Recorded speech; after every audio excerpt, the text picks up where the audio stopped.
You know, it's no secret that Hollywood is ultra left-leaning, and frankly, that's fine. Anyone can have the political opinions they want to have, but let's be real about it, they're not exactly the most intelligent and well-informed type of individuals, as we can see from this article from Fox News about Samuel L. Jackson and his thoughts on Trump. Now again, it's Fox News, take it with a grain of salt, they're the right-wing version of CNN. However, there is something near the end of this article that I want you guys to really fixate on. So we're not going to go over the whole article, that really is a lot of fluff and filler, but I do want to point out a few things. Let's get into it, shall we? Welcome back to Words of Paradise. I'm your host, Leon Idle, and this one's gonna be a doozy. So it starts, Samuel L. Jackson claims Trump broke Marvel co-star, says Trump represents the same rednecks that called him the N-word. Jackson starred alongside actress Brie Larson in Captain Marvel in 2017's Skull Island. And this I thought, maybe, hey, this is a headline, it's Fox News, this is some sort of like overblown version. I assume, I would think that somebody who's, you know, as well-versed and worldly as Samuel L. Jackson wouldn't say something so dumb, because let's face it, I'm sure the dude has faced plenty of things in Hollywood, but he made it. He should be the living example of the American dream. He would be smart enough not to think that one dude for an election just broke the world. No, he is that dumb. So, actor Samuel L. Jackson complained that the election of President Trump in 2016 broke his Marvel co-star Brie Larson while they were on set together. In an interview with Rolling Stone, the Captain Marvel actor and Hollywood legend described how he had to give Larson a pep talk to get through the shocking political upset that had many Hollywood liberals angry. Yeah, imagine that. Imagine being on set, getting to make movies for a living, being a multi-millionaire, and being like, oh no, this dude with a bad tan and ugly hair now runs the country for 4 years, even though he's really just a figurehead and has no real power. I need a pep talk. I can't go cry alone in my several $million-dollar mansion. Like, you need therapy, or you need other actors to get with you and be like, hey honey, it'll be okay. How'd you not need pep talks when Obama was the president and bombing children, you know, using drone strikes? Or did you not care about that because it was just kept real quiet and hush-hush? You cared about Trump saying mean words, but Obama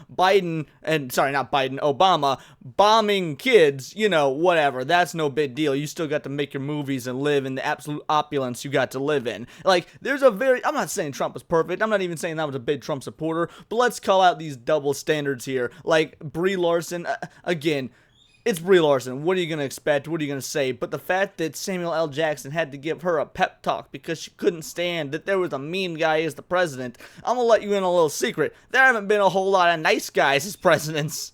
But yeah, it goes on to give some sort of, you know, lame details about him and Brie Larson's, you know, professional relationship, and it's a lot of filler. But then it gets to this right here. Then we bonded through the election while we were doing her movie. When Donald Trump won, she was broken. I was like, don't let him break you. You have to be strong now, he said. I can imagine something cheesy like that coming out of an actor's mouth, even in real life, yeah. When Captain Marvel released, Larson received criticism for highlighting and stressing the importance of diversity in movies. And that is where the famous clips come from. The reason that everyone hates Brie Larson is because it just seemed so disingenuous. She was just up there saying what she had to say, doing what she had to do. Like, maybe she believed this stuff, maybe the Hollywood machine had gotten to her, maybe her publicist thought it was a good idea to use these particular talking points, but at this point, she was not the first to say all these just stunning and brave things.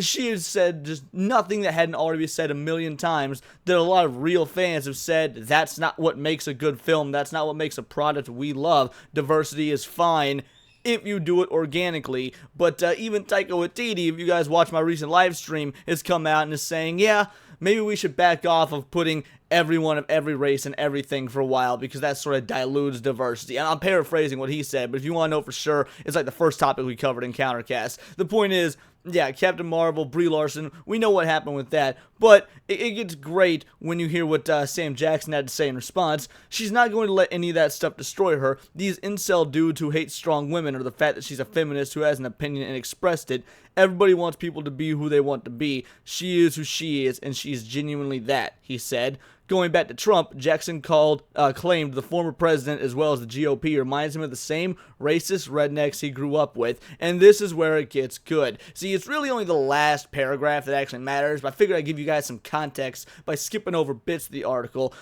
When I see Trump, I see the same rednecks I saw when I was growing up who called me the N-word and tried to keep me in my place. That's what the Republican Party is to me. They're doing it to young people, gay people. They don't care who you are. If you're not them, you're the enemy. Who does that sound like to you? Like, are you kidding me? If you're not with them, you're the enemy. That is, look, again, your boy ain't conservative. I'm not conservative, and I've never really been a conservative. Well, I guess that's not true. A little after high school, and while during high school I was liberal, I flipped a couple times. But now that I'm an adult, your boy is a full-on centrist and looks at both sides and thinks, yep, things are pretty fucked up, and that's about it. But to say that if you're not with them, you're the enemy, I have seen the right work far more to be legitimately inclusive with diversity of ideas than the left. The left is the one that wants you destroyed if you are not with them. The left is the one that produces cancel culture. The left is the one that if you are not as tolerant as them, they won't tolerate you despite being the ones that preach tolerance. The left is the most angry, intolerant ideology that we have in modern society. What do you mean if you're not with the right, you're the enemy? How many videos have I done criticizing both the left and the right?